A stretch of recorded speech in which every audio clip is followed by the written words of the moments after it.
हरे कृष्णा। भगवान कृष्ण की लीलाओं में आज हम पुतना उद्धार की कथा सुनेंगे। ये कथा बहुत ही रोचक है। भगवान कृष्ण शिशु अवस्था में ही पुतना का वध किया था। पुतना नाम की एक बड़ी क्रूर राक्षसी थी। उसका एक ही काम था, बच्चों को मारना।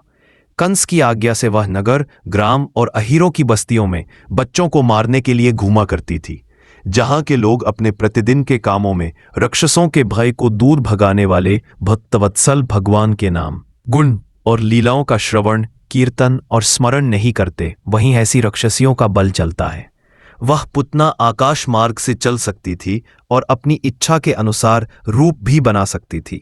एक दिन नंद बाबा के गोकुल के पास आकर उसने माया से अपने को एक सुंदरी युवती बना लिया और गोकुल के भीतर घुस गई। उसने बड़ा सुंदर रूप बनाया था। उसकी चोटियों में बेले के फूल गुनते हुए थे, सुंदर वस्त्र पहने हुए थी। जब उसके गाल फूल हिलते थे तब उनकी चमक से मुख की ओर लटकी हुई अलकेन और भी शोभायमान हो जाती थी। उसके नितंब और कुछ कलश ऊंचे ऊंचे थे और कमर पतली थी। वह अपनी मधुर मुस्कान और कटाक्षपूर्ण चितवन से ब्रजवासियों का चित्त चुरा रही थी। उस रूपवती रमणी को हाथ में कमल लेकर आते देख गोपियां ऐसी उत्प्रेक्षा करने लगी मानो स्वयं लक्ष्मी जी अपने पति का दर्शन करने के लिए आ रही हैं। पुतना बालकों के लिए ग्रह के समान थी। वह इधर उधर बालकों को ढूंढती हुई अनायास ही नंद बाबा के घर में घुस गई। वहां उसने देखा कि बालक श्री कृष्ण शैया पर सोए हुए हैं। भगवान श्री कृष्ण दुष्टों के काल है, परंतु जैसे आग राख की ढेरी में अपने को छुपाए हुए हो, वैसे ही उस समय उन्होंने अपने प्रचंड तेज को छुपा रखा था।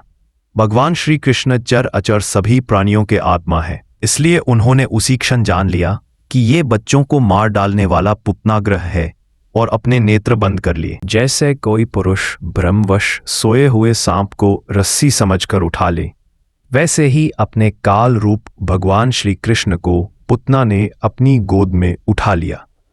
मखमली म्यान के भीतर छुपी हुई तीखी धारवाली तलवार के समान पुतना का हृदय तो बड़ा कुटिल था, किंतु ऊपर से वह बहुत मधुर और सुंदर व्यवहार कर रही थी।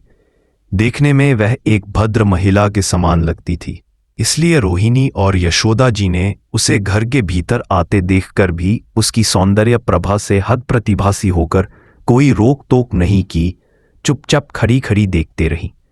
इधर भयानक राक्षसी पुतना ने बालक श्री कृष्ण को अपनी गोद में लेकर उनके मुंह में अपना स्थान दे दिया, जिसमें बड़ा भयंकर और किसी प्रकार भी पाच न सकने वाला वेश लगा हुआ था। भगवान ने क्रोध को अपना साथी बनाया और दोनों हाथों से उसके स्थान को जोर से दबाकर उसके प्राणों के साथ उसका दूध पीने लगे।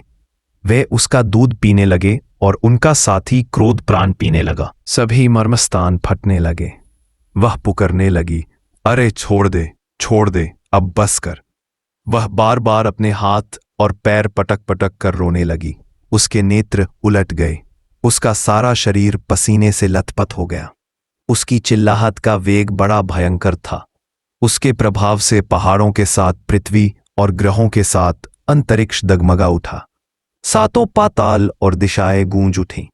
बहुत से लोग वज्रपात की आशंका से पृथ्वी पर गिर पड़े। परीक्षित, इस प्रकार निशाचरी पुतना के स्तनों में इतनी पीड़ा हुई कि वह अपने को छुपा न सकी। राक्षसी रूप में प्रकट हो गई।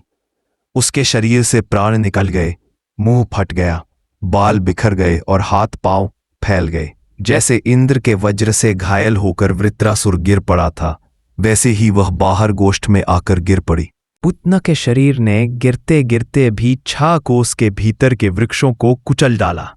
ये बड़ी ही अद्भुत घटना हुई। पुतना का शरीर बड़ा भयानक था। उसका मुंह हल्के समान तीखी और भयानक दाढ़ों से युक्ता था। उसके नथुने पहाड़ की गुफा के समान गहरे थे और स्तन पहाड़ से गिरी हुई चट्टानों की तरह बड़े बड़े थे। लाल लाल बाल चारों ओर बिखरे हुए थे। आंखें अंधे कुएं के समान गहरी, नितंब नदी के करार की तरह भयानक, भुजाएं, जांचिन और पैर नदी के पुल के समान तथा पेट सूखे हुए सरोवर की भांति जान पड़ता था। पुतना के उस शरीर को देखकर सबके सब ग्वाल और गोपी डर गए। उसकी भयानक चिल्लाहट सुनकर उनके हृदय, कान और सिर तो पहले ही फट से रहे थे।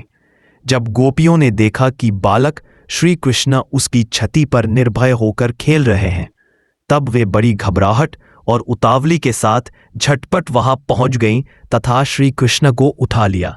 इसके बाद यशोदा और रोहिणी के साथ गोपियों ने गाय की पूंछ घुमाने आदि उपायों से बालक श्री कृष्ण के अंगों की सब प्रकार से रक्षा की।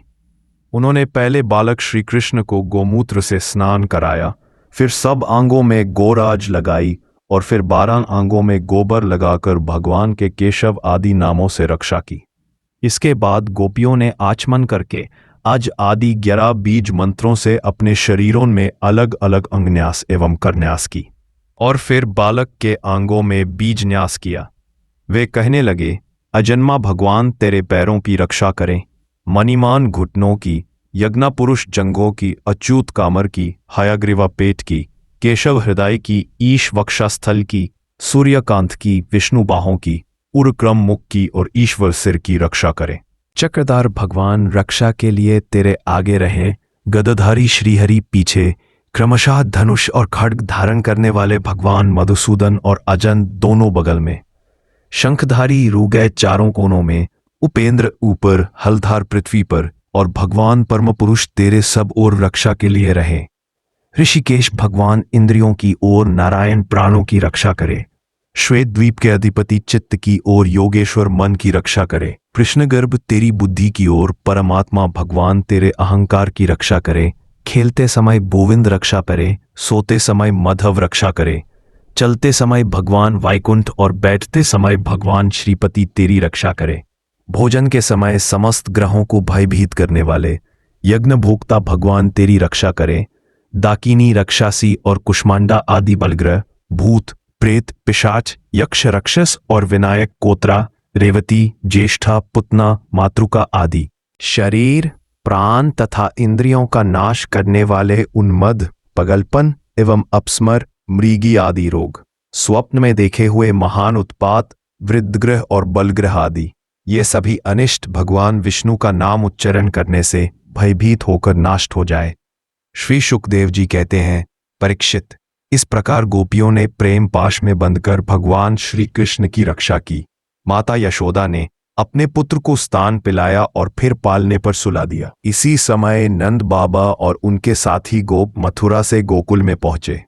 जब इन्होंने पुतना का भयंकर शरीर देखा तब वे आश्चर्यचकित हो गए। वे कहने लगे, यह तो बड़े आश्चर्य की बात है, अवश्य ही वसुदेव के रूप में किसी ऋषि ने जन्म ग्रहण किया है, अथवा संभव है वसुदेव जी पूर्वजन्म में कोई योगेश्वर रहे हों, क्योंकि उन्होंने जैसा कहा था वैसा ही उत्पात यहाँ देखने में आ रहा है। तब तक व्रजवासी ने कुल्हाड़ी से पुतना के शरीर को टुकड़े टुकड़े कर डाला और गोकुल से दूर ले जाकर लकड़ियों पर रखकर जला दिया। जब उसका शरीर जलने लगा तब उसमें से ऐसा हुम आ निकला जिसमें से अगर की सी सुगंध आ रही थी। क्यों ना हो, भगवान ने जो उसका दूध पी लिया था, जिससे उसके सारे पाप तत्काल ही नष्ट हो गए थे। पूतना एक राक्षसी थी, लोगों के बच्चों को मार डालना और उनका खून पी जाना, यही उसका काम था। भगवान को भी उसने मार डालने की इच्छा से ही स्तन पिलाया था, फिर भी उसे वह परम गति मिली जो सत्पुरुषों को मिलती है। ऐसी स्थिति में जो परब्रह्मा परमात्मा भगवान श्री कृष्ण को श्रद्धा और भक्ति से माता के समान अनुराग पूर्वक अपनी प्रिय से प्रिय वस्तु और उनको प्रिय लगने वाली वस्तु समर्पित करते हैं, उनके संबंध में तो कहना ही क्या है। भगवान के चरण कमल सबके वंदनीय, ब्रह्मा शंकर आदि देवताओं के द्वारा भी वंदित है। वे भक्तों के हृदय की पूंजी है। उन्हीं चरणों से भगवान ने पूतना का शरीर दबाकर उसका स्तनपन किया था। माना कि वह राक्षसी थी, परंतु उसे उत्तम से उत्तम गति जो माता को मिलनी चाहिए प्राप्त हुई। फिर जिनके स्तन का दूध भगवान ने बड़े प्रेम से पिया, उन गांवों और माताओं की तो बात ही क्या है। परीक्षित, देवकीनंदन भगवान कैवल्य आदि सब प्रकार की मुक्ति और सब कुछ देने वाले हैं। उन्होंने व्रज की गोपियों और गांव का वो दूध जो भगवान के प्रति पुत्र भाव होने से वात्सल्य स्नेह की अधिकता के कारण स्वयं ही झरता रहता था, भरपेट पान किया।